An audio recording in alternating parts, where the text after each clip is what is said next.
یوں تو ہر درخت خاص ہوتا ہے اور ہر درخت کی کوئی نہ کوئی خاص خوبی بھی ہوتی ہے۔ یہ جو آپ کو درخت نظر آ رہا ہے اس کا نام ہے بدا ٹری۔ انگریزی میں اس کو سلک فلاس ٹری کہتے ہیں۔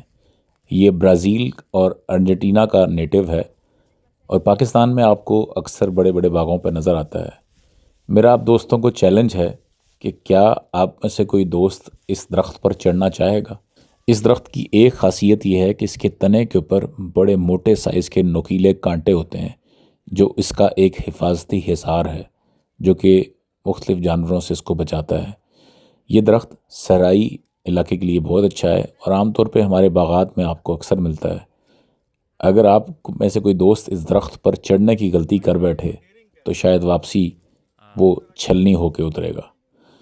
اس درخت کی خصوصیات میں یہ بھی ہے کہ یہ پانی کو بہت اچھا سٹور کرتا ہے اور ڈراؤٹس ریزسٹنٹ ہے، یعنی کہ صحرائی علاقے میں یا جہاں پانی کم ہوتا ہے وہاں پر بھی۔ اسے سلک فلاس ٹری اس لیے کہتے ہیں کہ اس کا ایک بڑا سائز کا پھل بنتا ہے جس کے اندر سے ایک سلک نما اس میں سے نکلتا ہے مٹیریل جو کہ تکیوں کی بھرائی میں استعمال ہوتا ہے، اور یہ جب پاڈ کھلتا ہے تو یہ بہت بڑے سائز کا ہوتا ہے اور اس کی بیج کا تیل بھی نکالا جاتا ہے جو کسی میڈیسنل ویلیو میں استعمال ہوتا ہے۔